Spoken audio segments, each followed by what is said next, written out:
வணக்கம். மோட்டினா மாற்றம் முன்னேற்றத்திற்கான தொடக்கம். மாறணும், முன்னேறணும் விரும்புவர்களுக்கான பதிவு இது. என்னை அறிந்தால் உலகை ஆள முடியுமா?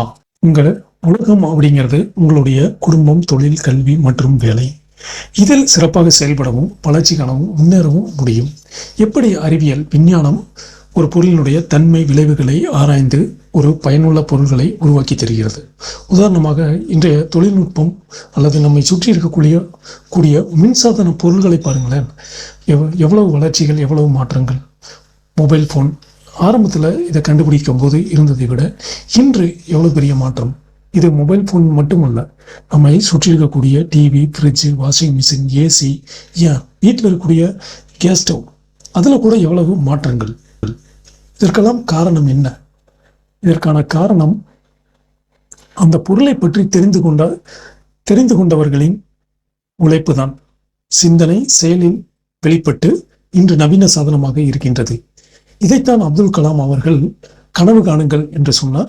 சரி, ஒரு பொருளுக்கு தன்மையும் விளைவும் இருக்கிறது என்பதை நாம் ஏற்றுக்கொள்வதாக இருந்தால் நமக்கு அப்படி என்ன இருக்கிறது என்பது தெரிய வேண்டும் அல்லவா? நமக்கும் அப்படி இரண்டு குணங்கள் இருக்கின்றன. ஒன்று நம்மளுடைய திறமை, இன்னொன்று நம்மளுடைய ஆற்றல். இங்க திறமை அப்படிங்கிறது தொழில் சார்ந்த அல்லது ஒரு கலை சார்ந்த திறமையை நான் சொல்லவே இல்லை. நான் சொல்லும் திறமை என்பது நம்முடைய அடிப்படை திறமை. நம்முடைய அடிப்படை திறமை என்பது என்ன?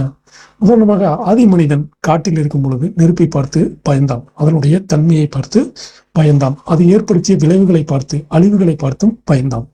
ஆனால் எப்போது அதில் இறந்த விலங்குகளின் இறைச்சியை சாப்பிடும் பொழுது அதில் இருந்த சுவை, அந்த இறைச்சியை சாப்பிடும் பொழுது ஒட்டி கொண்ட மரத்துண்டுகளின் கழிவுகளை நீக்கும் பொழுது சுத்தத்தையும் சுவையையும் அறிந்து கொண்டான், கற்றுக்கொண்டான். ஸோ நெருப்பு என்பது நமக்கு வெளிச்சத்தை தருகிறது, பாதுகாப்பை தருகிறது, உணவின் சுவையை கூட்டுகிறது என்பதையெல்லாம் கற்றுக்கொண்டான். ஸோ நம்மளுடைய திறமை என்பது கற்றுக்கொள்ளுதலும் புரிதலும் தான். நம்ம எதை கற்றுக்கணும் அப்படின்னு பார்த்தோம்னா, ஒரு 4 விஷயங்கள். எப்படி மாதா, பிதா, குரு, தெய்வம் அப்படின்னு சொல்றோமோ அதே போல நாம் கற்றுக்கொள்வதற்கும் ஒரு அடிப்படையான 4 விஷயங்களைத்தான் நாம் கற்றுக்கொள்ள வேண்டும். அது என்ன அப்படின்னு பார்த்தோம்னா, சூழல், சேர்க்கை, செயல், எண்ணம். அல்லது சூழல், சேர்க்கை, பழக்கம், எண்ணம். இங்க சேர்க்கை அப்படிங்கிறது நம்மளோட மற்ற நண்பர்களோடு நம்மை சார்ந்தவர்களோடு பழகுவது மட்டுமல்ல, நாம் அந்த சூழலுக்கு எவ்வளவு ஒத்துழைப்பாக இருக்கிறோம் என்பதுதான் சேர்க்கை. ஸோ இதைத்தான் நாம தன்மைகளும் விளைவுகளும் அப்படின்னு சொல்றோம். இப்ப இதுல தன்மை அப்படின்னு பார்க்கும்போது நம்மளுடைய சூழல், ஒரு சூழல்ல யாரோடு சேரும்போது நம்மளுடைய பழக்கம் எந்த எண்ணத்தினால் உருவாகிறது என்பதை பார்க்கணும். இது நம்மளுடைய தன்மை. இதே விளைவுகள் அப்படின்னு பார்க்கும்போது இது ஏற்படுத்தக்கூடிய விளைவுகள்.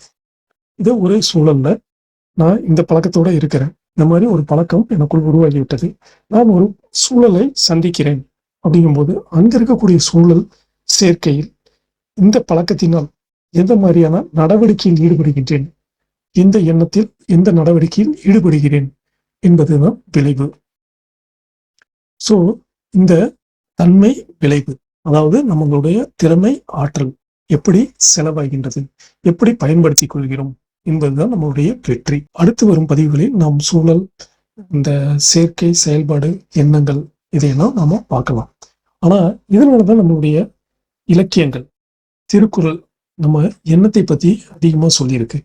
வெள்ளத்தனைய மலர் நீட்டம் மாந்தரதம் உள்ளத்தனைய உயர்வு என்றும், எண்ணி துணிக கருமம் துணிந்த பின் எண்ணவும் என்பது இழுக்கு என்றும் எண்ணத்தை அதிகமாக சொல்கின்றது. ஸோ நமது சூழல், சேர்க்கை, நடத்தை அல்லது பழக்கம், நடவடிக்கை இதையெல்லாம் தீர்மானிப்பது நமது எண்ணம் தான் என்று நமது முன்னோர்கள் நம்பினார்கள்.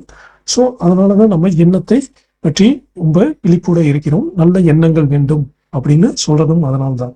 அந்த எண்ணங்கள் தான் நம்மளுடைய பழக்கத்தை ஏற்படுத்துகிறது என்பதனால் நல்ல பழக்கங்கள் வேண்டும் என்றும் சொல்கிறார்கள். கூடா நட்பு கேடாய் முடியும் என்று சேர்க்கையை பற்றியும் எச்சரிக்கை கொடுத்திருக்கிறார்கள். சரி, இந்த எண்ணங்கள் எங்கிருந்து உருவாகின்றன, அந்த எண்ணங்களை என்ன பண்ணணும் அப்படிங்கிறத நம்ம பார்ப்போம். ஸோ நம்மளுடைய அடிப்படை தன்மை என்பது நம்முடைய உணர்வுகளும் உணர்ச்சிகளும் தான். நாம் உணர்வாக வேலை செய்கிறோமா, உணர்ச்சி பூர்வமாக வேலை செய்கிறோமா என்பது பொறுத்துதான் நம்மளுடைய விளைவுகள், நம்மளுடைய பயன்கள், பலன்கள் இருக்கும். இதை அறிந்து கொண்டவர்கள், தெரிந்து கொண்டவர்கள் அவர்களைத்தான் அவர்களுடைய தனித்தன்மைதான் அந்த துறையில் அல்லது அவர்களால் ஒரு தாக்கத்தை ஏற்படுத்த முடிகின்றது. அப்படி தாக்கத்தை ஏற்படுத்தியவர்களைத்தான் நாம் வெற்றியாளர்கள், சாதனையாளர்கள் என்றும் சொல்கின்றோம். ஸோ நம்மளுடைய வெற்றிக்கு நம்மை அறிதல் என்பது நம்மளுடைய திறமையும் ஆற்றலையும் பலப்படுத்திக் கொள்ள, ஒன்றின் தன்மைகளையும் விளைவுகளையும் புரிந்து கொள்ள நமக்கு தேவை சூழல், சேர்க்கை, நடத்தை, எண்ணம். இதற்கான பயிற்சிகள் தான் கல்விகள். இந்த கல்வியில பார்த்தோம்னா நமக்கு அடிப்படையான திறன்கள், இதை நாம் புரிந்து கொள்ள அல்லது இதற்கு நாம் செயல்படுத்துவதற்கு நமக்கு அடிப்படையான 2 திறன்கள் தேவை. ஒன்று நினைவு திறன், இன்னொன்று சிந்தனை திறன். இதை இரண்டையும் பயிற்சி செய்வதற்கான கூடங்கள் தான் கல்வி நிலையங்கள். இந்த பதிவு உங்களுக்கு பிடித்திருந்தால் லைக் பண்ணுங்க, கமெண்ட்ஸ் பண்ணுங்க, ஷேர் பண்ணுங்க.